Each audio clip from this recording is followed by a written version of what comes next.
Fernando, primero, gracias por darnos este ratito. ¿Sí? Eh, la verdad que queríamos tener la voz tuya, sobre todo por los momentos que estamos viviendo, ¿viste? Está bastante crispada la situación social, la gente que no sabe qué hacer, no sabe para dónde ir, sobre todo en todo lo que es el AMBA. Todo se ha recrudecido muchísimo, todo lo que es la inseguridad producto de esta pandemia. Eh, no sé si llamar que hubo un aumento delictual, pero sí lo que estamos viendo es eh, que sea una violencia innecesaria quizá, ¿sí? Muy bien. Que en otros momentos tal vez no se veía, tal vez era frente a un hecho, era un hecho de robo, un hecho y quedaba ahí. Y hoy estamos viendo que hay unos índices de violencia que la verdad llama mucho la atención, asustan a la sociedad y la sociedad no sabe puntualmente qué hacer. ¿Sí? Entonces, bueno, queríamos tener primero la opinión tuya, la voz tuya como abogado en el ámbito penal. ¿Sí? A ver qué mirada podías aportarnos al tema. ¿Viste? Bien. Bueno, José, primero permitime decirles que es un honor estar acá frente a ustedes hablando, que me presten atención. Sabés que hablar, exponer uno ideas y que le presten atención es algo que desde mi interior me regocija mucho y por eso lo agradezco sinceramente. También permitime agradecerle a Cara, que fue quien en definitiva me ha convocado para poder hablar con ustedes y decirte, bueno, obviamente, en el tema propiamente de lo que es la inseguridad, que es más o menos lo que hace este descripto en lo que es la violencia inusitada que hoy una gran cantidad de delincuentes muestran, es parte de esto mismo, ¿no? Parte de la inseguridad o seguridad, que a esta altura ya debería ser tratado como un tema no menor.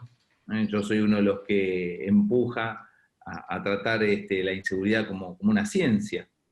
Sabés que evidentemente los resultados que hemos tenido en casi 40 años de democracia han sido pésimos, ¿no? O sea, lo en contra de toda seguridad. Y también crece la violencia, crece la violencia. Una violencia que hoy se ve reflejada seguramente en una porción de la sociedad que ocupan los adolescentes, hasta los adolescentes mayores, ¿no? La franja que yo ubico, por una cuestión estadística, va entre los 16 años y los 29, fundamentalmente. Me tocó hablar precisamente de este tema el fin de semana en un programa que se emite por América, y yo puntualicé y atribuí esta gran agresividad a la desigualdad. Ustedes me podrán decir, mira, Fernando, siempre existió desigualdad. Y sí, es cierto, hace mucho, desde la historia de la humanidad, existe desigualdad. Pero se recrudece cuando un sector minoritario expuesto, también expuesto por una movida mediática interesante, hace que esta frustración de aquel que no puede se magnifique. Todo esto está enlazado obviamente con la droga, está enlazado con la droga, con a veces la desidia. Hemos tenido estados anómicos, estados que han observado la situación y no han puesto ningún mecanismo de acción, porque esto la inseguridad o la seguridad no se trata nada más de poner hombres en la calle para reprimir o prevenir delitos. La cuestión de la inseguridad es una cuestión de política criminal, donde varios sectores, varios protagonistas del sistema están obviamente comprometidos con lo que puede ser una sociedad sin conflicto. Personalmente creo, y tratando de concretar un pequeño preámbulo, creo que el Estado obviamente ha estado ausente, que esta ausencia del Estado ha volcado al ciudadano bueno y honesto, y por qué no también temeroso, a buscar refugio en su propia fuerza. Llamémosla como quieras, propia fuerza puede ser con un arma, con un palo, con reja, con lo que sea, con lo que sea. Y evidentemente creo que esta charla se trata un poco de todo esto, ¿no? A ver cómo hacemos nosotros, desde lo privado, para defendernos no solamente de una delincuencia que crece, si bien los índices de este mes son menores a los índices del mes del año pasado en cuanto a cantidad de delitos, a partir del mes de julio empezó a crecer notoriamente. Y todo esto obviamente tiene que ver con la situación particular que estamos viviendo de pandemia, donde los primeros meses vivimos todos encerrados, y eso ha hecho decrecer el número de delitos de una manera exponencial, y ahora, luego de varios meses, donde la gente evidentemente tiene que salir y tiene sus necesidades, empieza también a crecer toda esta situación de la inseguridad, poniendo obviamente en riesgo y en peligro a todos nosotros. El estado ausente genera situaciones tan sencillas y tan simples como que cualquier hijo de vecino quiera tener un arma en su casa. Si vos te fijás, las estadísticas que tienen que ver con entraderas y arrebatos son los delitos que más han crecido en esta última faceta a partir de julio. Ojo, un delito que crecía exponencialmente antes de la cuarentena, que se detuvo cuando se dispusieron todas aquellas medidas para evitar la pandemia y reducir la cuarentena, pero ahora, lamentablemente, nuevamente siguen creciendo en forma exponencial. Esto significa que muchos de todos nosotros, a veces digo felizmente y a veces digo lamentablemente, pretendamos cuidarnos, porque obviamente el Estado no lo hace, con la compra o la adquisición de un arma. Bueno, creo que todos ustedes saben de qué se trata, sobre todo saben mucho de lo que es la utilización, el uso de un arma. Pero cuando hablaba un poco con José en la previa de esta convocatoria, yo le decía que a mí me da un poco de temor, porque mucho ciudadano común, que no puede acceder por varios motivos, a tener un arma de manera legal, recurre obviamente a un mercado también negro. Y en ese mercado es en el que fijo yo mi atención y en el que genera más preocupación. Tenemos hoy por hoy autoridades que se han abrazado a esta pseudo intención del Estado de desarme, y que obviamente en conjunción con esa idea que viene ya de hace unos años, genera que hoy tener o portar un arma sea prácticamente una misión imposible para todos, para el menos capaz y para el más capaz. Para el campeón de tiro es un obstáculo y es un problema acceder a todos los permisos. Y el segundo obstáculo que yo veo, si bien muchos de ustedes me podrán decir, bueno, portar un arma por todo un país es un derecho o un beneficio que se debe pagar. Bueno, están muy caros todo lo que es trámites tendientes a lo que puede ser la adquisición tanto de tenencia como portación de armas. Esos son obviamente los obstáculos que tenemos, los que sí saben de armas, para poder defenderse, por ejemplo, en su domicilio o frente a una situación ocasional de un asalto o una agresión o lo que sea. Pero bueno, esto te lo dejo tal vez como idea, estoy dispuesto y abierto a a las preguntas que No, ustedes tal cual. Yo Tal cual, Fernando. Mirá. inicialmente pensaba hacer todo un marco y un cuadro de lo que se trata en la inseguridad, haciendo una crítica artera, obviamente, desde, en principio, la justicia hasta, obviamente, los órganos de prevención.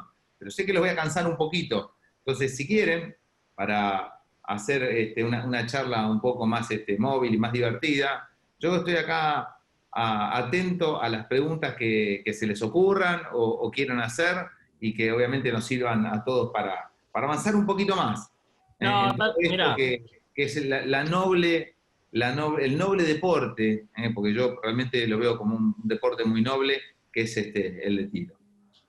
Mirá, Fernando, yo la verdad que lamentablemente estos últimos días vimos un caso que nos trajo a la memoria uno muy conocido por vos, que fue el de Carolina Píparo. ¿Sí? Vimos a esta chica de La Matanza que por querer robarle terminó perdiendo un bebé. Entonces, cuando el verdadero problema que tenemos los argentinos creo que es que justamente radica en la falta de justicia. Entonces, cuando la justicia no cumple el rol que tiene que cumplir, ¿sí? El ciudadano termina siendo el que busca autopreservarse.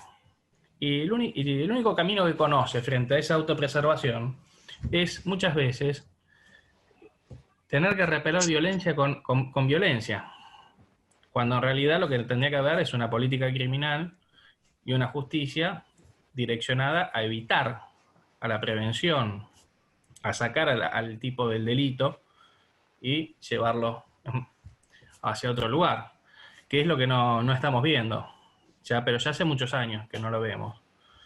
Entonces, pasa que nos encontramos desprotegidos, sumado al encierro, sumado a la falta de trabajo. O sea, la gente que tenía trabajo, hoy cuando le digan puede volver a salir, no sabe si lo sigue teniendo. Entonces todo esto hace que genere un caldo de cultivo que es bastante espeso, se pone en un punto. Nosotros, tanto desde Alutara como los chicos desde Acara, lo que tratamos de difundir es simplemente el derecho que tenemos los argentinos de tener un arma de fuego para el uso que querramos darle dentro de la legalidad, ya sea el uso deportivo, el uso defensivo, el uso cinegético de la casa, pero el derecho. Nosotros no buscamos, por lo menos no salimos a pregonar que queremos que todo el mundo esté armado. No, nosotros decimos, quien quiera tener un arma de fuego en Argentina tiene el derecho de tenerla, quien no quiere tenerla, nos parece fantástico que no la tenga. O sea, no vemos que haya una antagonía entre una cosa y la otra. Simplemente es un tema de respetar, ¿sí?, los derechos de quien quiera tenerla, que la tenga dentro del marco legal, siempre, y el que no quiere tenerla, que no la tenga. Lo que sucede es que nos ponen siempre en el lugar de que quienes nos gusta el tiro, las armas, somos gente violenta, ¿no? Yo siempre puse un ejemplo que tiene que ver con cuántos quilombos conoce la gente que ocurrieron en el tiro federal de Núñez y cuántos conocen que ocurrieron en la cancha de River. Y lo único que hay que hacer es cruzar la calle. O sea, entonces, ¿dónde está la violencia realmente? La violencia está en otro lugar. O sea, está dentro de la sociedad, básicamente. Pero, ¿dónde se ve más? En otros ámbitos. No en alguien que el Estado tiene prácticamente una muestra de ADN, falta que le demos, porque tenemos que acreditar.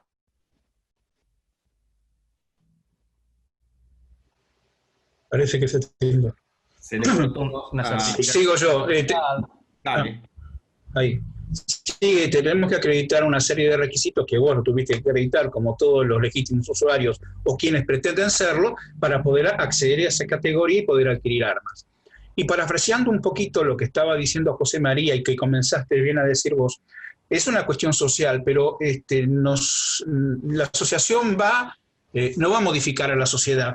O sea, porque para eso tenés que modificar culturalmente algo, y el problema grave que tiene la Argentina, la base de todo, es un problema cultural. O sea, si vos tenés chanchos, no van a elegir, vamos a decir, lo tenemos en los grandes referentes políticos, ¿no es cierto? Que algunos no salieron del secundario y ya están dirigiendo los destinos de un país. El tema pasa básicamente porque hay un derecho constitucional, derechos legales inclusive, y es un derecho que tenemos. Pero nosotros remarcamos en la asociación, como asociación, que si bien vos tenés el derecho, como toda, tenés la obligación. Y la obligación de toda persona que acceda a un arma es capacitarse. Esto es como que a mí me des una Ferrari que me meta por la Panamericana, y no saqué el registro, recién lo saqué ayer, y me metan 8 carriles la Panamericana y es una locura. Entonces, el tema pasa por la logicidad, ¿sí?, de la capacitación. Si vos estás capacitado no hay problema. El problema de la violencia no es un problema del arma, es un problema de la persona. La violenta es la persona, no es el arma, ni ningún otro elemento cualquiera. Eso lo sabemos y hay ejemplos, hay kilómetros de ejemplos sobre eso. La violencia es una cuestión cultural, es una cuestión de la persona. En una misma situación las reacciones son distintas. Tenés 20 casos, tenés 20 reacciones distintas, porque vamos a decir, el bagaje cultural que viene atrás te hace actuar de manera distinta, ¿sí? Entonces, la premisa principal de la asociación hacia la sociedad es: nosotros no vamos a cambiar culturalmente a la sociedad, pero queremos influir en aquel sector de la sociedad que por alguna circunstancia de fuerza mayor como la que estamos viviendo, en el sentido de encontrarse desamparado y solo, toma la decisión de adquirir un arma por defensa. Ahí radica el problema. Hay que comprar un arma para ir al polígono y practicar, no porque el tipo sabe lo que está haciendo, va a interiorizarse las normas de seguridad, va a ir a un lugar adecuado. No, el temor mío es aquella persona que compra el arma por izquierda, primero, o que la compra por derecha y no se capacita. El que no se capacita, ya sea por derecha o por izquierda, con buen fin, no el que la compra por izquierda no para delinquir, sino para defenderse, porque no tiene los recursos económicos para hacerlo como corresponde. Pero lo importante es que si no está capacitado, es un riesgo para él, para su entorno familiar y para el resto de la sociedad. Y pueden ocurrir circunstancias que son fácilmente evitables con ponerse ciertas premisas en la cabeza. Mi vida corre riesgo, me defiendo. Mi vida no corre riesgo, me quedo en mi casa. Para eso está la policía afuera. Yo no tengo que salir a correr a nadie ni nada por el estilo, ¿sí? Ni soy Superman. Y eso de ver demasiadas películas donde Sarah Crawford en el aire hace 40 tiros y cambia de cargador antes de caer al piso, es película. Y siempre caen y nunca están lastimados. Entonces nosotros tenemos que entrar, eso es lo que tenemos que informar como asociación o como profesionales cada uno en nuestro ámbito, que estamos en llevar la realidad, mostrar la realidad. Tenés derecho a tener un arma, pero tenés la obligación de capacitarte. Eso es por un lado. No vamos a cambiar la cultura, por la cultura es una política de Estado. Lo mismo que sabemos perfectamente que poner 90.000 policías como hay en la provincia de Buenos Aires no te va a solucionar el problema. Si la policía no está capacitada, mucho menos. ¿Qué es lo que ocurre? Lamentablemente. Muchos de nosotros tenemos armas y no las podemos portar. Y realmente estamos capacitados. Pero vos tenés de 90.000 policías, te aseguro, y vos lo sabés perfectamente, como cualquiera de este grupo o de los que nos están escuchando, que de 90.000 policías, y te hablo en provincia de Buenos Aires, más de uno no tiró 5 tiros en el año. O sea, el 90%, no te voy a dar una cifra porque no la tengo, pero es una realidad, porque con cada policía que hablo, me dice, no, y la bala, no tiene bala, jefe, porque yo realmente tiene que comprarse las balas. Y sabemos que las balas bajan, pero no llegan a quien deben llegar. Los tipos no están capacitados, y 2 por 3 estamos encontrándonos con accidentes ocurridos en etapa de instrucción de policías. ¿Por qué? Porque hasta la instrucción es mediocre. El instructor en muchos casos, no en todo, porque yo conozco policías que realmente son señores, ¿sí? Pero realmente no podemos depender de una policía de ese tipo. Y la policía hay que meterse en la cabeza, y esto decírselo a la sociedad, que cuando lleva un arma no lleva para defenderme a mí. Primero que el arma la lleva para defensa propia. Él tiene el arma. Yo no tengo un policía acá al lado mío que me va a defender. El tipo va a asistir. Y si se encuentra con un hecho delictivo y hay tiroteo, el tipo sí considera que tiene que sacar. Porque en este país, lamentablemente, donde vos te encontrás con 5 delincuentes que te están atacando con 12,5, con lo que quieras, con antiaérea, el tipo saca una pistolita 9 milímetros de morondanca, llega de rebote, le llega a matar a alguno, el lío lo tiene el policía y no el delincuente que estaba artillado. ¿Me explico? No, Entonces, tal cual, Américo. la grosera. Nosotros Es la estamos realidad. viviendo, Américo, nosotros estamos viviendo hoy cuestiones que son tan contradictorias como otra cosa. Fíjate que hemos naturalizado que todos los días muera gente en distintos hechos delictivos de una manera ya que hace que no, que cuando sucede al revés, cuando el ciudadano es quien se defiende, cobra una relevancia por encima, digamos, de cualquier cosa. Entonces, como que ya hemos internalizado la delincuencia, pero no que esa delincuencia sea repelida por la sociedad como tal. Entonces, después cuando suceden estos hechos, nos encontramos con, como el caso del jubilado de Quilmes, nos encontramos con estas días y días y días de programas de televisión, ¿sí?, debatiendo cuestiones que en realidad ni siquiera le son achacables al pobre jubilado. O sea, acá lo que quien hay que sentar es al Estado y que diga, bueno, señores, ¿cuál es su política de criminal y su política de seguridad? Entonces, Fernando, mira, yo lo que quería, los chicos de acá de los canales... Déjame aclararte algo nomás, son Sí. dos cosas muy breves. Punto 1, no hay ninguna duda que el personal policial en gran cantidad ni siquiera está capacitado para esgrimir un arma. No solamente para tenerla enfundada, sino para esgrimirla. No tiene ningún tipo de instrucción posterior a lo que es todo aquello que es instrucción inicial. Es una gran verdad.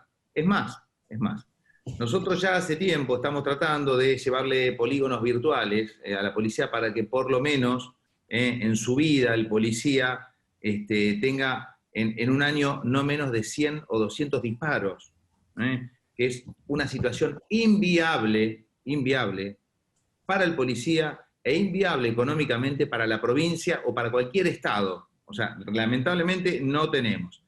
Hubo novedades del virtual o ningún tipo de novedad, no hay uno solo dando vueltas ahí por el país y realmente puede ser una buena forma de que el policía, que es la persona que debe cuidarnos, tenga en principio el entrenamiento adecuado. El segundo tema que te voy a aclarar es que pensar en un estado perfecto en la Argentina es realmente una irrealidad.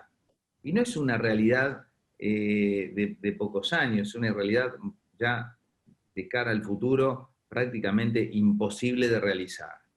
Entonces, frente a este tipo de situaciones, lo que mejor podemos hacer nosotros, obviamente, es tratar de aportarle ideas y desde cada uno, de cada sitial o lugar que ocupe, que puede generar algún tipo de idea u opinión para mejorar esta situación, que no descanse, que lo haga, porque realmente va a ser muy beneficioso para el Estado, sobre todo para todos, para vivir en sociedad.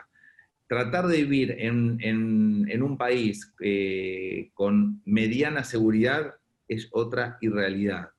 O sea, lo que uno ve de cara a un futuro cercano y lejano es una situación de gran, pero gran conflicto.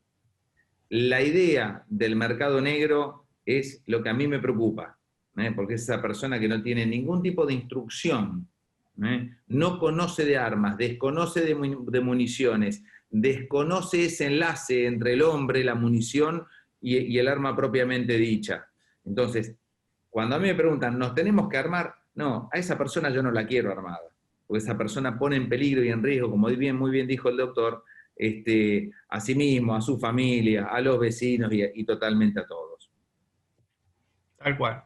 Por eso, mira, Fernando, por eso nosotros lo que quisimos hacer con los chicos, que ellos tienen sus canales, todos referidos al tema armas, tiro, era que recolectaran de todo el público que tienen, cuáles eran las preguntas más frecuentes que hay. Bien, ¿Sí? bien. Entonces me gustaría, Bueno, Pablo, me gustaría comencemos. que... Sí. Bueno, antes que nada quería agradecerles a todos por estar. Bueno, con los chicos de los canales conformamos lo que es la agrupación de ACARA, que le pusimos el nombre de Agrupación de Canales de Armas de la República Argentina, con la idea de defender los derechos de los legítimos usuarios y de alguna manera que la sociedad nos conozca, que sepa lo que hacemos y que no nos metan a todos en la misma bolsa como tienen armas, son personas violentas o quieren hacer cosas que no se deben.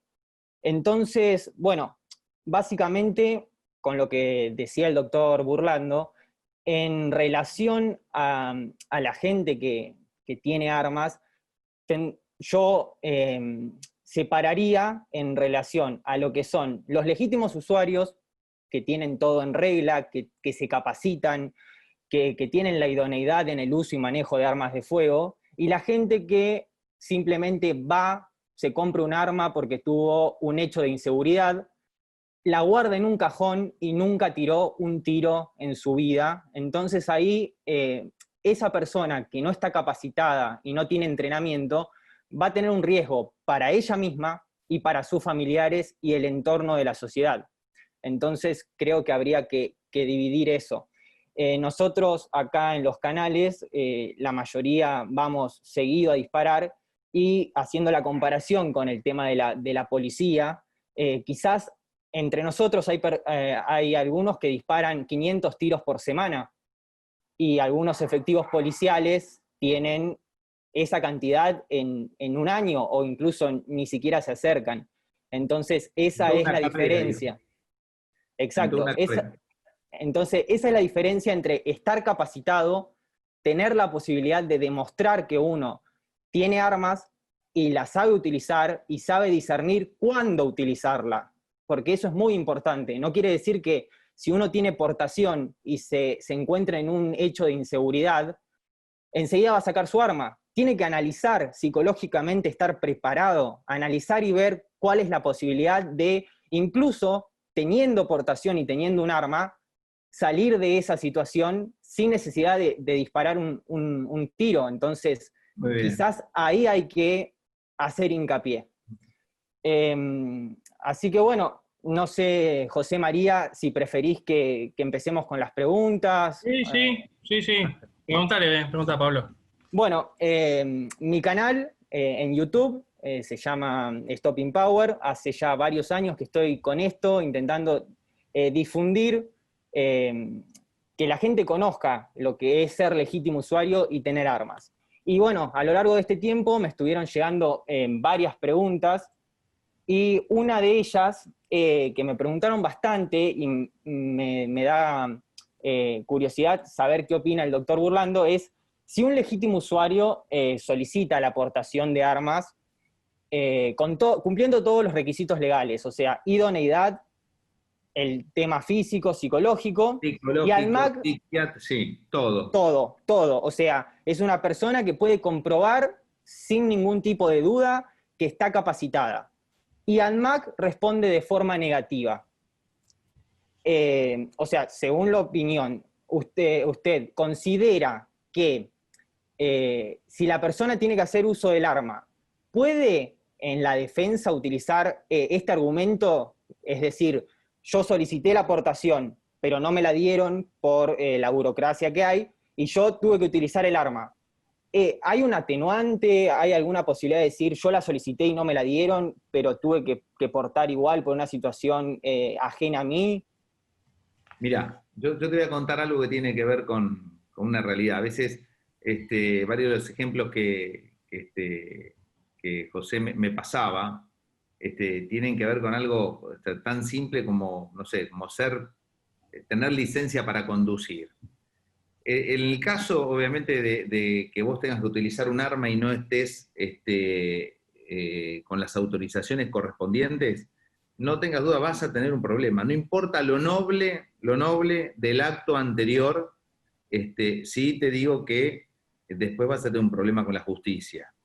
Por eso siempre el consejo que damos es, bueno, a ver, si se da esa situación con una institución que reniega de otorgar y de dar licencia de estas características, bueno, intentémoslo nuevamente, intentémoslo hasta contar con las autorizaciones, ya sea de legal tenedor o de portador. Son las dos alternativas que uno puede tener y por las que puede, si le gusta el tiro y si le gusta, obviamente, por algún motivo portar armas, le gusta o debe portar armas, hay que sí o sí solicitarlas. O sea, vos vas a tener un episodio en tu casa, en tu domicilio, en la calle, con un arma que está en las condiciones que vos me describís, y seguramente, esto no te quite derechos, por ejemplo, si vos actuás en legítima defensa, con una causa de justificación, como puede ser la legítima defensa, esto no va a incidir en lo que es la legítima defensa, que vos tengas un arma no autorizada. Pero seguramente después, la justicia, si hace las cosas bien, deberá formar una investigación por la tenencia o por la aportación del arma que vos tenías. ¿Qué es lo que te quiero decir? Las penas para el portador o para el tenedor de una manera ilegal son penas bastante duras en el Código Penal. Entonces, cuidémonos, no cometamos imprudencias, porque la justicia siempre reacciona en una línea, podemos decir, de una manera similar, pero a veces tiene situaciones de tratamiento diferente para la gente. ¿Entendés? Pues decís, che, Burlando, ¿qué me estás diciendo? ¿Que no somos todos iguales ante la ley? Bueno, lamentablemente te tengo que decir que no somos todos iguales ante la ley. Y mirá, te pongo un ejemplo. Cuando pasó el hecho de Bonadío, que en paz descanse, ¿se acuerdan del juez Bonadío? Sí. Bueno, pasó un hecho tremendo de donde la legítima defensa, sin lugar a dudas, estaba presente, pero el juez ni siquiera fue procesado. Si a vos te pasa ese mismo episodio con tu arma en legal forma tenida por vos y portada por vos, yo te garantizo que vas a estar preso un buen tiempo. Hasta que se determine claramente el hecho o la causal de justificación, no tengas duda. Seguramente Bonadío no fue ni un minuto, ni un minuto. Claro. Así que no somos todos iguales ante la ley. Sí, es lo que yo aconsejo en base a las preguntas. Discúlpame, José María. Tal cual. Ahora, ¿cómo se ha modificado en este último tiempo la jurisprudencia, sobre todo en la provincia de Buenos Aires? Sí. Se te cortó, José. O sea, sí. Como cuando la gente que se encuentra juzgada por un par que vive en las mismas condiciones que ellos, o sea, como ya la óptica por la cual se ven las situaciones es totalmente distinta a la de los magistrados. A ver, no te escuché toda la moción, pero te voy a decir, mirá. No, te decía, Fernando, que desde que están los juicios por jurados en la provincia de Buenos Aires, cómo se ha modificado, ¿no?, la jurisprudencia en determinados temas. Porque cuando vos sos juzgado por un par tuyo que vive las mismas realidades que vive todo el mundo, ya es visto por otra óptica. Mirá, los hechos. Es muy inteligente lo que decís, y te voy a decir algo. Por ejemplo, el tema del jubilado, yo optaría por el juicio por jurados, en el tema del jubilado. Hay una situación muy dudosa posterior al episodio de la legítima defensa, o del exceso en la legítima defensa. Muy dudoso. Yo lo llevaría a juicio por jurados. Los jueces puede ser que le hagan pasar un mal paso, un mal trance. Hay juicios que evidentemente a uno conviene optar por una forma u otra forma de procedimiento, y este es el que me comentaste, es uno de ellos. Después hubo un caso, mirá, que si bien no se usaron armas, se usó un arma impropia, en Cañuelas. En Cañuelas un hombre que encontró 3 personas robando dentro de su campo, salió con su camioneta y por una cuestión de culpa o de negligencia, termina tocando a uno de los delincuentes, y esa persona, dentro de su campo, esa persona todavía está detenida. Todavía está detenida. Entonces, Tal cual. imagínate lo que es la justicia, lo maleable y lo débil que es el criterio, sobre todo cuando vos tenés muchos fiscales, que da la sensación que lo único que quieren hacer es estadística. ¿Entendés? Da esa sensación. O sea, Sí. son personas con poca experiencia, que no entienden lo que es para el ciudadano noble y honesto meterse de lleno en un hecho de estas características, y bueno, y sin embargo, se la hacen pasar mal.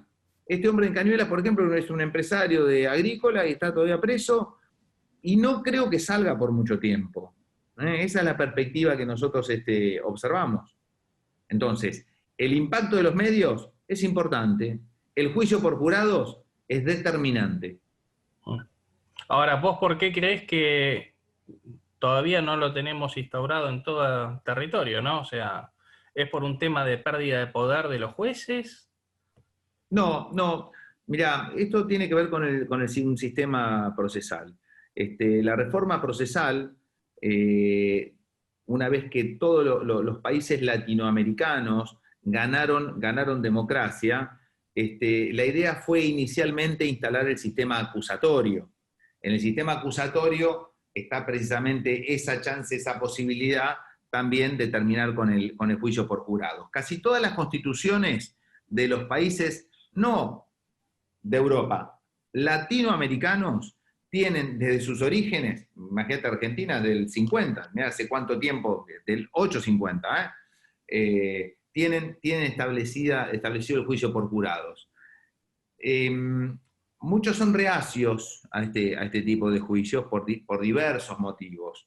Muchos opinan, entre otras cosas, que, ojo, yo en algún momento opiné eso, que la madurez social no estaba en condiciones de afrontar juicios de estas características, que son obviamente mucho más caros, aparte económicamente, que los juicios normales, donde vos tenés juez fiscal que se le paga mensualmente. Acá tenés que agregar presupuesto para un sinnúmero de situaciones, entre ellos salas especiales, pagarle al jurado, mantenerlo abstraído y con un tipo de abducción intelectual durante el trámite del juicio, y en realidad debería ser desde antes, ¿no? Entonces, estamos en un país complicado y Latinoamérica tiene esa temática.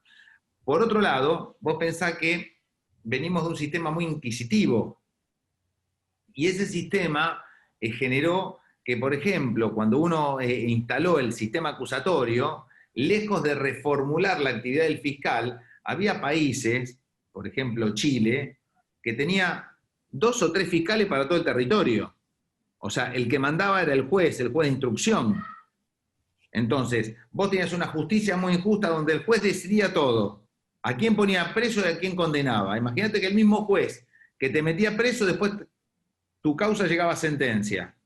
Pero bueno, es parte de una problemática un poquito más larga, sí. Es tal vez para otra charla.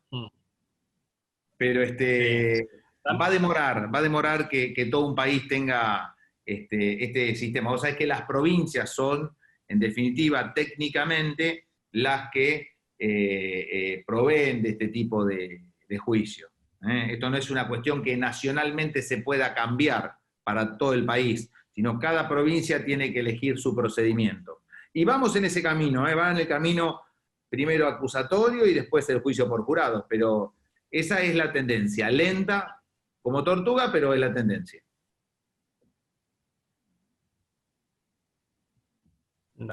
Damián.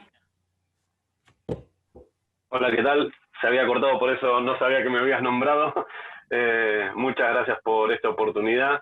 Bueno, nada, me sumo también a ese agradecimiento que decía Pablo recién de Stopping Power. Mi nombre es Damián, mi canal se llama Tiradores Argentinos, y bueno, comencé con todo esto hace bastante menos que Pablo, pero igual, bueno, hay mucha ida y vuelta justamente con los suscriptores por las temáticas que hacemos, muchos vivos donde intercambiamos con nuestros suscriptores, y ahí surgen, ¿no?, estas preguntas.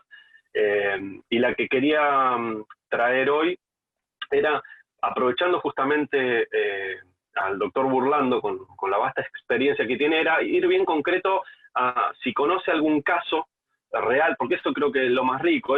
Las cuestiones técnicas, digo, ya las hemos hablado en otros vivos, nosotros en esta agrupación de canales hay 2 abogados, entonces hay cuestiones técnicas que la gente ya lo escuchó, entonces me parece muy rico poder preguntar sobre si hay algún caso real que nos quiera contar o que conozca el doctor Burlando con respecto a el uso de munición de punta expansiva, punta hueca, como se le quiera llamar, en casos de legítima defensa. O sea, legítimos usuarios defendiéndose, pongamos el caso más fácil, que es dentro de su casa, y tenía punta hueca, y si conoce algún caso que eso, el tribunal, o en tribunales, ¿no?, en el juicio, determinó un agravante o determinó que el veredicto sea negativo para la víctima, para el que se defendió con este tipo de munición. Gracias. Déjame, un placer, un gusto muy grande, un gusto muy grande. Déjame contarte algo. Recién hablábamos de un caso puntual que era el del doctor Bonadío. Bueno, Bonadío tenía una Glock y la munición era punta hueca. Bien. Pero te voy a contar otro caso, mirá, y que también fue tratado por nuestras oficinas, que fue el de Carolina Píparo. Vos me estás haciendo una pregunta que tiene que ver con una situación donde la legítima defensa no tendría que estar presente. Porque si es un caso de legítima defensa, el hecho de la punta hueca o no punta hueca, al no ser punible, ni siquiera se considera, ¿se entiende? Bien, eso tenía entendido, por eso quería aprovechar su... punible. Bien, vos metés perfecto. Punta hueca es una falta administrativa, si querés. Bien.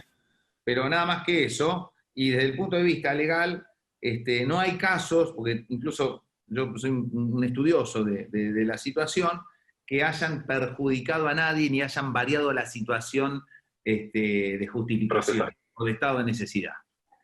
Ahora, te voy a poner, mira, vos querías casos, ¿no? Te voy a dar otro caso que manejó el estudio, que es el de Carolina Píparo. En Carolina Píparo nosotros obviamente había 6 o 7 personas imputadas.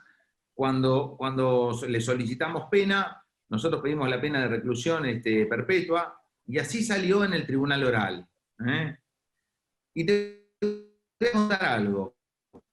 A Carolina Píparo, cuando matan a Isidro, que estaba en su vientre, en realidad a Carolina le hacen un disparo en el abdomen, provoca eso el parto, Isidro puede nacer y vive horas, hasta horas después del episodio.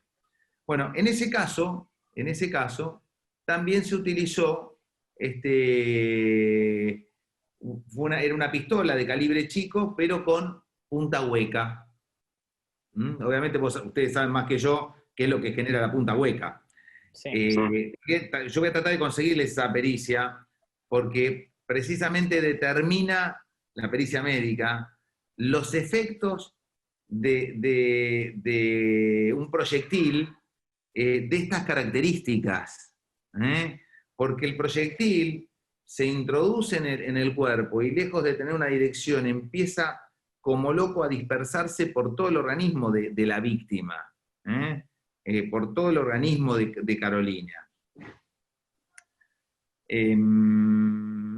Cuando va a casación el expediente y hacen algunos cambios respecto de la calificación mínimos, generaron que pasó de una pena indivisible a divisible. Ustedes saben que las penas en el Código Penal pueden ser, por ejemplo, la prisión perpetua no tiene mínimo y máximo. En el caso de un homicidio calificado, la pena es prisión o reclusión perpetua, pero no se puede graduar.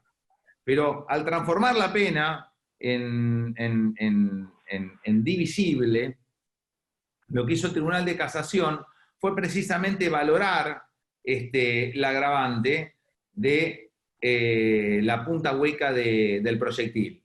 En este caso, había 7 personas detenidas, se evaluó puntualmente uno a uno, la situación procesal de cada uno de los detenidos, y se llegó a la conclusión, o situación después apelada por nosotros a la Corte, de que el único que debía pagar con un agravante, la posesión del arma de uso civil y la munición prohibida, fue Moreno, uno de los imputados. Lo demás no se consideró ese agravante, pero sí significó agravar la pena de quien disparó o portaba el arma. ¿Se entiende? Bien. Perdón, déjame repreguntarte, ¿se agravó esa pena por haber sido el que disparó el arma? Te lo repregunto si bien lo dijiste, pero digo para que no haya duda. ¿Por haber disparado el arma o por tener la punta hueca también? Doblemente. Por ser el portador del arma, por la pelea. Acá en el Código Penal se establece, en el artículo 40 y 41, establecen los agravantes y atenuantes. Uno de los agravantes es la extensión del daño, que fue, nosotros hicimos mucha, o más allá de la peligrosidad de esta gente, etcétera, etcétera, yo hablé mucho de la extensión del daño. No solamente a primera vista económico, moral, social, sino también la extensión del daño que generaba un proyectil de estas características. Bien. Bien, pero en un caso, perdón, de legítima defensa decías que eso no tiene incidencia porque justamente alguien se está defendiendo, no cuenta. En este caso estamos hablando de un asesinato, ¿no? De un homicidio. Un homicidio, en este caso fue un homicidio, se tomó como agravante. Si es un caso de legítima defensa, termina con una absolución, porque la persona no es punible, es lo que establece el artículo 34, inciso sexto, ¿no? Sí. Una vez que se cumplimentan determinados requisitos, y esos requisitos están, ya está, o sea, no se entra a evaluar otras cuestiones. Sí se entra a evaluar, en el caso del proyectil, lo separamos, sí se entra a evaluar si tu arma, el arma que vos portabas o tenías, la tenías legítimamente o no. Claro. Porque hay otros delitos. Sí, esa es otra. La posible tenencia, la posible portación, por eso vas a pagar. Ya sea arma de uso civil o de guerra. Ahí pagás. Obviamente que es menor la situación y siempre la justicia, una vez que esto llega a sentencia, a jurado o a juez o a juicio oral, son muy contemplativos porque evidentemente hay que ponerse, ¿no?, en la piel, en la carne y en la cabeza de alguien que sufre y es víctima de un delito, ¿no? Tal cual. Bueno, muchas gracias, Fernando, por considerar y responder esta pregunta, y bueno, y saludo también a mis suscriptores. Muchas gracias. Un placer, y un saludo a los suscriptores también. Te hago una consulta. ¿Vos qué crees que tuvieron en cuenta los legisladores en el caso del artículo 189 bis, cuando establecen que el uso, digamos, la tenencia, la aportación de un arma irregular, ¿sí? Respecto de los calibres, 22, cuando son calibres de uso civil solamente y no de uso civil condicional, que la disminución en la pena, porque en definitiva termina siendo, jugando un papel preponderante respecto del agresor, o sea... Yo te puedo decir algo, sí. Opino lo que vos estás pensando, Yo creo que es una gran falla, un error. Para mí hay un pie de igualdad. La peligrosidad de un arma, de una persona que la porta con fines delictivos, es lo mismo que tenga un cañón, que tenga una lapicera pistola. Tal cual. O sea, yo opino eso. Y es más, creo que deberían darse licencias de manera más fácil y sancionar más gravemente al que porta un arma de una manera ilegal. ¿Entendés? A ver, yo voy a pedir mis permisos, no me tendrían que poner tanta traba, ¿entendés? Porque realmente vos estás blanqueando una situación de deporte, de casa, de temor, de cuidarte, de lo que quieras. Ahora, vos andás por la calle sin las 10 autorizaciones, No, al horno. Yo agravaría las penas. Ojo, la aportación de arma de guerra tiene una sanción bastante picante, discúlpeme la expresión, es picante, no es salva, no es salva. O sea, estamos hablando de 3 años, 3 años de 3 a 6 meses. A 8 y 6 meses. Supera los 8 años para que no sea ni siquiera escarcelable. Claro. Yo eso lo haría con las armas de uso civil. Yo lo ampliaría. Tal cual. En esta misma idea de buscar seguridad, ¿entendés? O sea, explícame qué hace un tipo sin autorización en la calle, con un arma. Explícamelo. Ahora. Le doy fácilmente al que me viene a pedir un arma, si no tiene antecedentes, si cumple todos los requisitos, si sabe disparar, si tiene bien la cabeza, si sabe... Y aparte garpa, porque eso, el Estado te garpa, o sea, pagás una fortuna, ¿entendés? Para tener un arma. Sí. Estamos totalmente de acuerdo. Es más, Es una locura, o sea, ya está, tengo un arma, compré el arma, activo un mercado que tiene que ver con también mecanismos de dar laburo, de dar muchas cosas. Vas a un tiro, hay gente... A veces el legislador, el político, no se da cuenta lo que genera solamente ir a una armería y comprar un arma. Hay un sinnúmero de actividades que son tan importantes para la economía, tan importantes, que, ojo, ahora en pandemia nos damos todo cuenta, pero antes no se daban cuenta. bueno, vos fijate este detalle, ¿no? O sea, yo siempre hablo de la casa con Z, y hay muchos detractores de la casa, hoy por hoy, pero eso lo vemos mucho más acá en Capital, por una cuestión de idiosincrasia, pero en el interior del país, la casa no solamente es una actividad, en muchos casos es una necesidad. De alimentarse. Es una necesidad.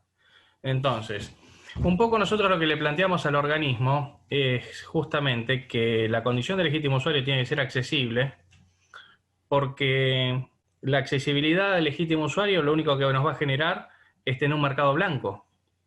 O sea, nosotros ahora, si el propio organismo es el que te pone cada vez más trabas, es el propio organismo el que te expulsa, ¿sí? El que las armas esas las convierte las pasa a un mercado gris, casi negro, y después ese mismo Estado es el que te termina sancionando por esas circunstancias, ¿no? Mirá, José, hay una gran desorientación. Esto es desorientación. Cuando yo te hablaba de política criminal, también criminal, uno tiene que evaluar la situación como un todo. O sea, porque muchos se piensan que la inseguridad solamente tiene que ver con la policía, ¿entendés? O con la justicia. No, está el patronato de liberados, está quienes se encargan precisamente de otorgar esta clase de permisos, están la procuración. Hay un sinnúmero de situaciones que deberían coordinarse. Hay un sinnúmero de instituciones que deberían funcionar de manera coordinada. Y lo que no hay precisamente es coordinación. Vos fíjate, no hay coordinación ni siquiera entre la policía de la provincia, que cobra la mitad que lo que cobra el policía de la ciudad. Hay celos. Imagínate lo que es prefectura, gendarmería. Esto tiene que ser algo armonioso. Yo en su momento, en una propuesta de plan de seguridad, nosotros precisamente abramos un departamento de coordinación de fuerzas de seguridad. O sea que evidentemente luego se creó, pero no funciona. ¿Qué mejor para la seguridad y en contra del AMPA que trabajar todo de una manera coordinada? Gustavo. Ahora sí. Se aburrió, Gustavo, se aburrió. Acá estoy. ¿Qué tal? ¿Cómo estás, Che? Bueno, muchísimas gracias por estar acá.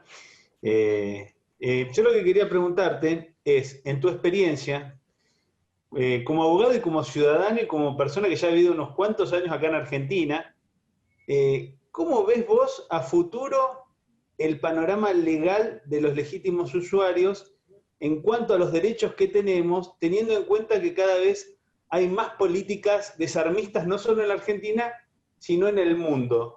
¿Vos pensás que corren riesgo nuestros derechos? Te voy a contestar algo que no te va a gustar. Sí, yo creo que sí. Yo creo que la ola de inseguridad, el desmanejo, el desconocimiento, incide directamente en nosotros, en lo que nos gusta tirar, en lo que nos gustan las armas, sí, directamente. Porque es tan difícil en el estado latinoamericano en general, tener controles. Yo estoy seguro que mucha de la gente que tiene esta idea prohibitiva conoce bien la situación, pero es tan difícil discernir, ¿entendés? Cuando hay tanta inseguridad y cuando los niveles de inseguridad crecen y no decrecen, quién es la persona que va a hacer bien las cosas con el arma y quién no. Que bueno, igual sin perjuicio de esto, yo creo que de alguna manera aislarnos o quitarnos derechos genera aún más inseguridad, porque al tipo que le gusta un arma, lo pones en un brete, porque le van a seguir gustando las armas. Esto es como que me digas vos mañana, si me gustan los autos. Bueno, a partir de mañana no te gustan más los autos. No podés manejar. Te saco la licencia. ¿Por qué? Y porque podés chocar. Sí, puedo chocar, es cierto, puedo chocar, pero ¿vos qué harías? Un día vas a pasar por la puerta de tu casa, vas a ver tu auto, vas a ver tu auto, le vas a ver, la puta, mira, no lo puedo manejar. Te voy a poner la Ferrari que decía hoy el doctor. Al segundo día pasás, ves el auto, y al tercer día, sin tu licencia, y una vueltita me doy. ¿Ves? Tal cual. Es así. Tal cual, lo que pasa es que nosotros los argentinos tenemos la particularidad de que nos resulta mucho más fácil prohibir que educar. Sí. Sí, puede ser. Cuando a la larga es mucho más barato y más beneficioso educar que prohibir. Sí. Bueno, Eso es lo que... José, tenemos una gran crisis de educación. Esto, o sea, el principio de todo esto, el principio de los problemas económicos, los problemas morales, los problemas de seguridad, es nuestra educación. Donde tenemos pibes que no tienen códigos, no tienen ética, están sin esperanza. Entonces, todas esas situaciones que tienen que ver con la educación, pues si vos le das educación a la gente, le das posibilidades. Hoy tenemos una crisis, la peor crisis de nuestro Estado, más allá de todas las que tenemos, es la de educación. Seba. Sí, ¿qué tal? ¿Cómo están? Y bueno, un Escuchame, saludo... que valga la pregunta ese traje, Vamos, Seba. Esperemos que sí. Bueno, un saludo muy grande a todos. Yo soy Sebastián Sorena, del canal Sebastián Escopeta, uno de los canales de Acara. Y nada, muy contento de estar acá. Y bueno, un dato de color que le quiero aportar al doctor Burlando. Yo hace poco que me recibí. Usted debe saber que es muy famoso en la Facultad de Derecho. Cuando un alumno se arroga de que le va a ir bien demasiado en la profesión, los otros le dicen, pará, ¿qué te pensás que sos, Burlando? Muchas gracias. Es una chicana que se hace siempre entre los estudiantes. Muchas gracias. Y bueno, la pregunta que, digamos, básicamente me repiten muchísimo mis suscriptores en el canal de YouTube, así como también por Instagram y por Facebook, es básicamente en el caso de un legítimo usuario. ¿Sí? Vamos a ir al caso concreto, al hueso.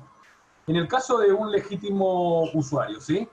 Que, digamos, no le quedó otra que defenderse legítimamente dentro del domicilio con nocturnidad, pongámosle. ¿Sí? Sí. Una vez que ya se defendió y que lamentablemente murió el agresor, el delincuente, ¿qué es lo que le recomendaría a usted básicamente luego de llamar al 911 para no agravar su situación procesal? ¿Qué le recomendaría hacer? ¿Cuáles serían los pasos inmediatos a seguir? Seba, dos cosas te voy a decir. El primero, que a mí me genera mucha alegría que chicos estudien Derecho inspirados en algo irreal que soy yo. No hay nada que copiar, nada. Y segundo, lo que te quería decir, en un caso de esas características, uno automáticamente lo que tiene que hacer, bueno, te iba a decir, ver el video ese que anda circulando por la web, ¿no viste? El viejito que dice, pégale 7 tiros, métalo adentro, no se equivoque. Sí. Es famoso.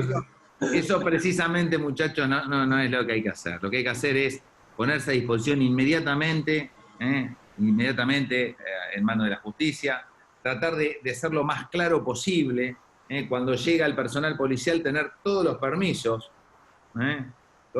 correspondientes, y fundamentalmente no modificar nada de la escena si la cosa está tan clara.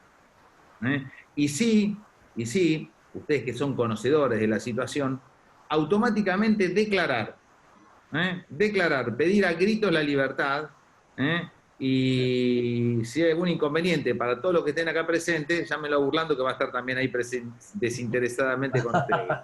Ahora Seba, hasta vos también. Lo llaman a Seba o a Burlando. Muchísimas gracias.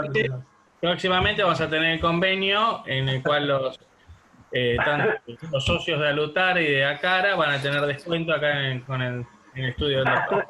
Pará, con Sebastián conmigo. Yo los atiendo gratis, no lo quiero, escuchame, tirar abajo a Seba. Con Seba estamos ahí asistiendo. O sea, yo soy el otro abogado del grupo soy yo. Ah, también. Bueno, bien. Qué charla complicada esta, todos abogados, todos profesionales. Sí, estamos asistiendo ahí. Somos un mal necesario. Sí, no, sin lugar a duda. Rodri. Bueno, y el postre para el final. Doctor Fernando Burlando, ¿cómo le va? Mi nombre es Rodrigo, soy del canal Condición Cero. Aprovecho a saludar a toda la banda que bueno, me está mirando, la banda de Condición Cero, los suscriptores. Así que, doctor, seguramente no conoce el canal, pero lo invito a que se suscriba. Bueno, no, pará. Una cosa. Yo quiero que el doctor Burlando sea parte de la banda de Condición Cero. Rodri, decime una cosa. ¿Todos los suscriptores a tu canal, tienen el mismo buzo? No, Qué facha, Qué facha. Buzo remera. No, es una remera, Me peiné la barba por usted, doctor. No, muy bien. Te veo muy elegante. Sí, te veo muy elegante, en serio. Muchas gracias. Una tormenta de facha, como el doctor. Muchas gracias. Bueno, partiendo de la base que la utilización de hollow point, o sea, punta hueca, es una simple, digamos, recomendación de no hacer, ¿sí? Por parte del ANMAC, y el Código Penal no lo pena. En el contexto de la legítima defensa, una vez consumada, una vez ya en un claro ejemplo de legítima defensa, un legítimo usuario de armas se defiende en la vía pública, ¿sí? Ante una agresión ilegítima. Se defiende y como consecuencia de ello, el agresor fallece. Es una consecuencia dentro de la legítima defensa. Se dan todos los parámetros para que se dicte la legítima defensa, se da la legítima defensa. La utilización de hollow point, en este caso punta hueca, no sería ningún agravante de ningún tipo porque la víctima se defendió de una agresión ilegítima. Ahora la pregunta viene por este lado. Supongamos que en el momento de defenderse en la vía pública, este legítimo usuario no tenía la debida autorización de portación, así como estábamos hablando hace un rato, no solo porque no la otorgan, sino porque, bueno, él tenía, supongamos, tenía maneras de demostrar que tenía que portar por un hecho puntual. Se defendió. Sí, se iba a tirar, iba de casa. Se da la legítima defensa, es un claro hecho de legítima defensa. Esto, sabemos que el hollow point no le va a generar ningún tipo de consecuencias en lo penal, digamos, ni un agravante ni nada, pero la no portación, digamos, con la debida autorización, ¿podría llegar a hacerle un cambio de calificación legal en cuanto a la legítima defensa, algún cambio de calificación legal? Mirá, Rodri. Sí. La legítima defensa es inamovible. Ya una vez que alguien dice, acá es un caso de legítima defensa, excepto que se demuestre otra cosa, obviamente, ¿no? Pero si ya la Fiscalía, el juez de garantías, el juez de instrucción o quien sea en el lugar que sea de la Argentina dicen que hay una legítima defensa, la punta hueca, reitero, no hace mella de esa situación, nada, no cambia nada. Ahora, crudamente te digo, crudamente va a tener un problema por la aportación. Crudamente. Ahí es donde seguramente vamos a tener que llamarlo a Seba, para que nos empiece a tirar letra, a ver qué hacemos, qué decimos, por qué teníamos el arma. Yo me conformo con usted, doctor. Sí, bueno, yo también me conformaría con usted, doctor. Si tenemos problemas, vamos a buscar a Sebastián. Yo también. No vamos a andar molestando a todo el mundo. Acá hay un montón de... Pero yo con usted, doctor, me quedo. Claro, yo también, doctor. Yo le llamaría. No, Seba, queda grabado. Te vamos a buscar a vos. Queda grabado que viene a Donoren, Es un compromiso. Lo que sí vamos a tratar de demostrar, o sea, primero, ¿por qué estabas con el arma? Segundo, ¿cómo hiciste para desenfundarla?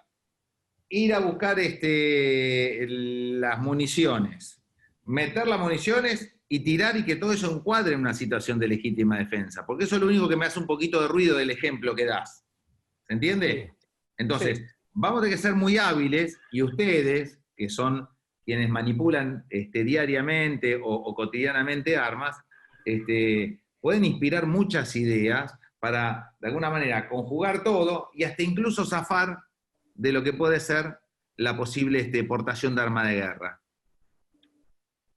Perfecto. Más que claro. Perfecto, clarísimo. Fernando, quisiera cerrar con esta última. Viste que con el tema de el jubilado de Quilmes se hablaba mucho respecto de cuánto tiempo puede durar, digamos, ese estado de emoción violenta cuando los escucho decir, mira, entre que sucedió el hecho y que el jubilado salió y quedó en esa situación que todavía no se puede dilucidar de qué fue lo que pasó, pasaron 2 minutos. Entonces uno dice, 2 minutos suena muy poco para cualquiera que lo escucha, para el que lo vive es una eternidad en el medio. Entonces, vos desde tu experiencia, ¿cuánto tiempo se puede fijar que puede durar un estado de emoción violenta, teniendo características como las que vimos, ¿no? De que en una misma noche le entraron 3 veces, pobre tipo, lo cagaron a trompada, lo afanaron.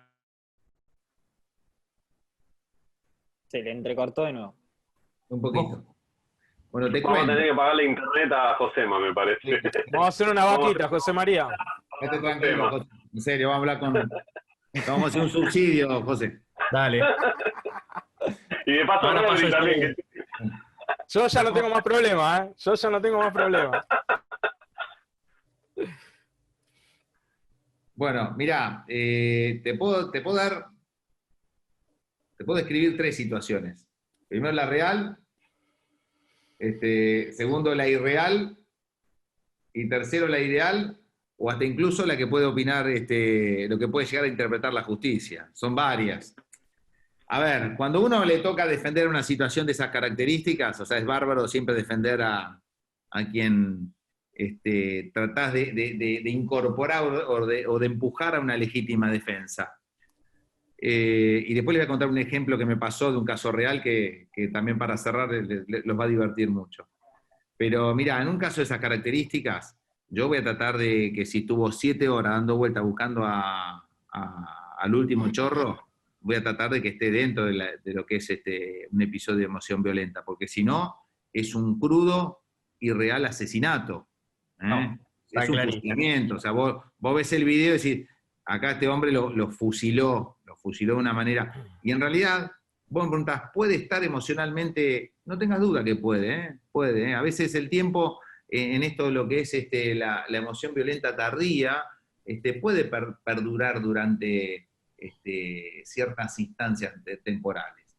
Esto en otra época no se evaluaba. En otra época, vos, la emoción violenta o el estado morboso de las facultades era cuando encontrabas, no sé, llegabas a tu casa y encontrabas a tu mujer con un tipo. O sea, no tenías que ir corriéndolo al tipo, tenías que matarlo en el lugar. ¿Entendés? Tenías que asesinarlo en ese momento, si no, la justicia te arruinaba. Te arruinaba. Pero puede durar la emoción violenta. Y algún otro tipo de morbosidad también. Recuerden que el artículo 34 abre un abanico de situaciones, más allá de lo que es la emoción violenta, que no está en el 34, que habla de alteración morbosa de las facultades, la posibilidad de no poder dirigir tus acciones también es inimputabilidad. A veces uno está en una situación emocional que no puede dirigir sus acciones. Y eso lo hace inimputable. ¿Y quién te dice que toda esta situación al tipo lo hizo moverse de tal manera que no pudo controlarse? O sea, su estado de odio, su estado de resentimiento, su estado de emoción. Yo apuntaría más que el estado de emoción violenta a este estado, al estado de no poder dirigir sus acciones.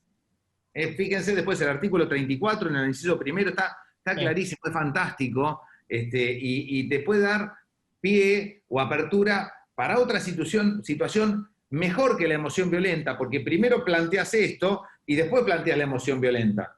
Primero voy a la inimputabilidad completa, a la absolución, y la emoción violenta que me reduce pena.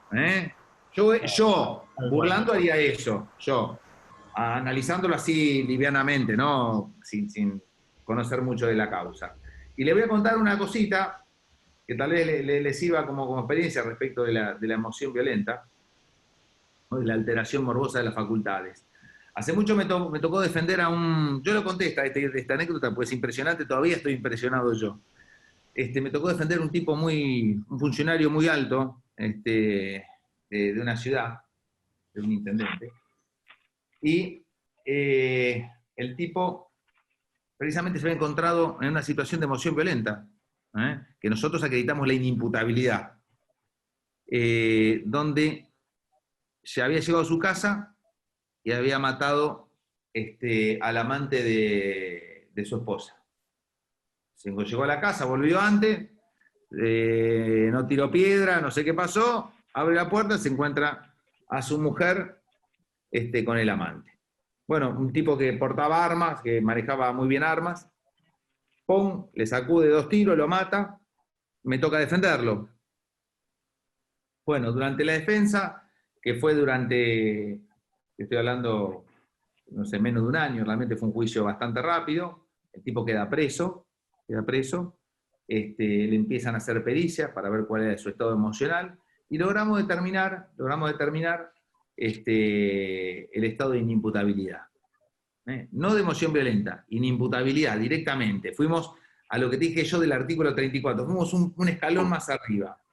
Obviamente yo pensando que esto era la solución al problema de mi cliente y también de la señora que lo iba a ver normalmente cuando estaba alojado en ese momento en bomberos. No, bomberos no, estaba alojado en La Llata. Bueno, no pasaron más de 2 semanas. Uno cuando defiende que sí piensa que no es un asesino serial, ya te digo.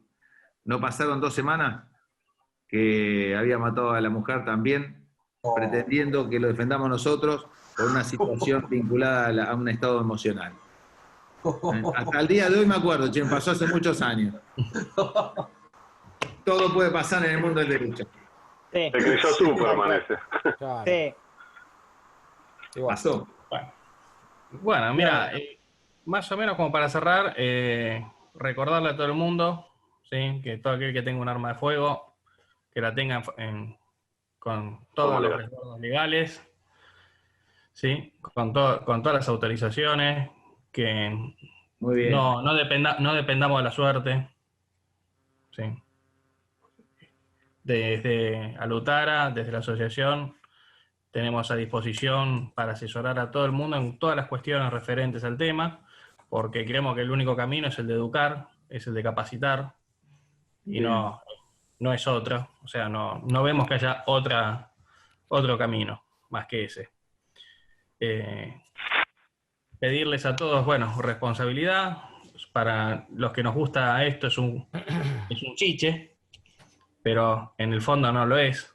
Entonces, cada vez que hagamos alguna actividad, que sea siempre en algún lugar seguro, con todas las medidas de seguridad, sin poner en riesgo a nadie, ¿sí?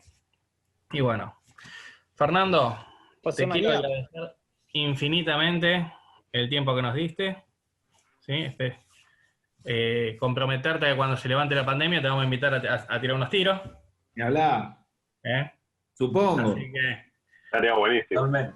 y Aparte, Rodrigo te va- escúchame, ustedes en su canal, todos ustedes son educadores. Acá tienen un verdadero alumno, ¿eh? Gracias, Qué doctor. grande, No Doc. hay Qué problema, grande. no hay problema. Gracias, doctor. y José María. Rodrigo te va a traer de regalo una remera como esa. Le mando una Rodrigo, remera, por favor. doctor. No Sí, sé por favor. dónde tengo que mandársela.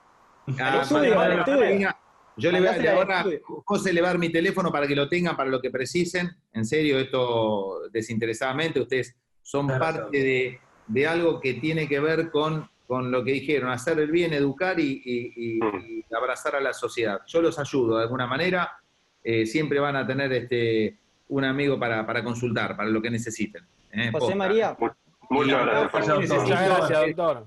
De los doctores que me manden el primer libro que hagan vinculado a armas, que me lo manden ¿sí? Sí, totalmente. dedicado, por favor. Sí, sí, sí. Lleva aquí. Por favor, les pido a los dos, ¿eh? Sí, sí, por no hay favor. problema. No les pido nada de lo que facturen, solamente en la obra literaria una dedicación. Excelente, doctor. Lo quiero José- parte de la banda, a ver cuándo se suscribe. Sí. Ah, José cómo María, no, en cualquier momento, ¿me ahí. vas a decir algo? Sí, cómo no. Sí.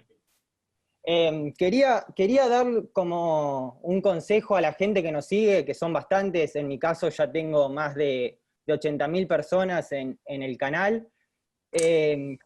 Sobre todo que la gente que no renovó la credencial de legítimo usuario por X motivo, que tenga en cuenta que la puede renovar, que vuelva de nuevo a ser legítimo usuario, que no tenga miedo, porque hay gente que me pregunta mucho que si le va a pasar algo, que si va a terminar preso porque no renovó la credencial de legítimo usuario, que tenga en cuenta que nosotros estamos acá como Acara, como a Lutara también, para que toda la gente que tenga dudas nos pueda contactar. Nosotros, la idea es educar a la gente, que sepa cuáles son sus derechos, cuáles son sus obligaciones, eso es muy importante. Y bueno, básicamente eso, que estamos nosotros a disposición de la gente para responder sus Bien. preguntas. Sí. El 70% de los legítimos usuarios están complicados en algún punto en cuanto a renovaciones y esperas, etcétera, ¿no? Así que hay que tener en cuenta que nosotros estamos para ayudarlos. Perfecto. Si me permiten, me parece que llegó el tiempo, después de la pandemia, de acercarnos un poco al organismo, a ver cómo podemos amalgamar ideas y objetivos. Me parece que Sí. es un buen momento, Yo estoy- muchachos. Yo estoy en contacto Yo les doy una mano. Estoy en contacto con Sería muy bueno. las autoridades y ya hemos planteado inclusive que aquella gente que lo tenía vencido antes de la pandemia no le cobren las multas que habían, o sea, armar una campaña de regularización. Sí. O sea, Mirá, Josema, déjame ampliar, Josema, esto que decía Pablo y que estamos hablando para todos los que nos están viendo y van a verlo después en nuestros canales, porque vamos a subir este vivo para que sea un material que quede, digamos, en la eternidad, mientras que tengamos los canales. Déjame decir que al punto de hoy he estado muy atento con esta modificación de la baja de 10 Consulting en este monopolio que tenían MAT con solamente 10 Consulting para hacer los psicofísicos. Con este sistema nuevo, el CIAF, ya hay un montón de profesionales anotados y he estado prestando mucha atención a grupos de Facebook o he averiguado en armerías y lo que antes salía 8.500 pesos más o menos hacer un CLU con renovación, ahora se puede estar consiguiendo lo más bajo que vi en una institución, en un tiro federal, creo que en Mendoza, 4.500 pesos total, todo, idoneidad de tiros, psicofísicos, todo. Así que creo que está pasando lo que ANMAT estaba queriendo que suceda, que es que los costos bajen, que haya más competencia y no un monopolio. Así que también los quiero motivar a que averigüen, porque se consigue por bastante menos de lo que nos salía antes hacer la renovación o el nuevo legítimo usuario que quiere entrar en este mundo, que no es tan caro como antes. Así que averigua, hay de todo. He visto 14.000 pesos, pero mucho menos también, ¿eh? Una cosita, creo que socialmente ustedes son muy importantes. Pueden ser un nexo ideal entre el organismo, la sociedad, el usuario y absolutamente toda esta cadena de gente que labura de esto, que es algo tan noble como yo lo veo como un deporte realmente, discúlpenme, no puedo sacar esto de mi cabeza. Es un deporte, en parte es un deporte. Pensemos, proyectando un poquito para el futuro, en amalgamar, en serio, institucionalmente, y tratar de colaborar para que también colaboren con nosotros, para que la gente pueda regularizarse y todo esto sea más económico y todo lo que, bueno, en definitiva ha sido premisa y motivo de esta charla. Es que nos siguen muchas personas jóvenes, Fernando, como decías vos. Entonces, nosotros tenemos conciencia en los canales que nos siguen muchos que ni siquiera son legítimos usuarios. Entonces, no solo educamos al legítimo usuario, ¿no? y tratamos de contribuir, sino que ya estamos educando a una nueva generación y es recontra importante. A veces capaz no nos damos cuenta de esto y está bueno trabajar en conjunto. Sí, esto que quiero agregar, que Dami lo que está diciendo, también es ir un poco contra la corriente. Yo en mi caso, hoy esto muy cortito, mi hija hoy tiene 6 años, pero en el jardín de 3, 4 y 5 estuvieron haciendo la semana del desarme tratando de concientizarle a los niños que si tienen un arma tienen un problema. Y es ir en contra lo que les están enseñando en el colegio. Fui a hablar al colegio, me dijeron que venía por currícula y no pude hacer nada. Lo único que hizo mi hija, y que bueno, lo charlamos en casa porque mi hija sabe sobre el tema de, digamos, de seguridad, de armas de fuego, hoy tiene 6 años, lo único que ganamos fue que mi hija tenga una semana extra de vacaciones. Esa semana del desarme, mi hija no fue al colegio, sala de 3, 4 y 5. No, nosotros lo que tenemos que hacer es, obviamente que hay una política que va en contra de todo lo que nosotros defendemos, y el único camino que tenemos es el de educar. Nada más. O sea, claro. Porque lo que cuenta Rodrigo es muy importante, que detrás de tal vez de la currícula equivocada o no, yo creo que sí, estuvo la familia presente, ¿no? Estuvo un papá explicándole de qué se trataba la realidad. Así que, o sea, siempre yo digo lo mismo, o sea, quienes nos educan se pueden equivocar, lo importante es que también como soporte exista algo así tan lindo como lo que contó Rodri, ¿no? Dos cosas, Gracias, permitime doctor. dos cosas. Dos cosas, permitime. La primera es que hay que aclarar a toda la sociedad o a los legítimos usuarios que los vencimientos se postergaron, o sea, están prorrogados los vencimientos de las credenciales hasta que se levante el tema de la pandemia, estén trabajando bien como corresponde en el ANMAT y esté aceitado el tema para la tramitación de las credenciales de legítimo usuario. Por el otro lado, el tema de la educación no es un tema de error, es un tema de política. Termino, diré casi. Perdón. Es un tema de política y no es de política mayoritaria. Lo que pasa es que es algo que vende. La mayoría en el país, si vos tomás la mayoría, que no es Capital Federal solamente, sino que todo, no tienen adversión a las armas. Es una cuestión creada. Pero ¿qué pasa? Se manejan los medios. Al manejarse los medios, a vos te están vendiendo algo o te están transmitiendo algo que en realidad no es, pero que la mayoría que sabe se considera o le hacen creer que esa mayoría no existe y que son minoría. Por lo tanto, todo el andamiaje que está armado, instrumentado en este momento, forma parte de una política para transmitir a la sociedad algo que en la realidad no existe, pero le hacen creer que es así. No todos piensan en eso, la mayoría no piensa eso, pero es una política, no es un error, y lo hacen exprofeso, como tantas otras cosas. Hoy se preocupan más, en vez de enseñar geometría o matemática, que tener que decir todes o todas y todas esas porquerías. O sea, más la preocupación está en esa que enseñarle a un pibe lo que es historia, geografía, gramática, ¿sí? Son 3.500 años antes de Cristo se inventó la escritura. Para llegar a hoy fue un bagaje impresionante. Y 4 pavotes que no terminaron el primario te lo quieren cambiar. Entonces, bueno, la realidad es que están distrayendo, y con eso ¿qué logran? Más gente más ignorancia. Y lo que necesitamos nosotros es cultura. Exacto. Fernando, te agradezco mucho tu presencia, gracias por tu tiempo, gracias porque a la gente que las preguntas que respondiste son preguntas que normalmente muchos las responden, pero viniendo de una voz calificada como la tuya y conocida como la tuya, es como que hace carne. Te agradezco muchísimo en nombre de todos los miembros de Alutara, de todos los socios de Alutara y del resto del grupo de Acara, que los chicos que están impulsando esta actividad que es preciosa. Muchas gracias de mi parte. Muchísimas gracias. Muchísimas Fernando, gracias a todos. muchísimas gracias por todo, por el tiempo, la verdad.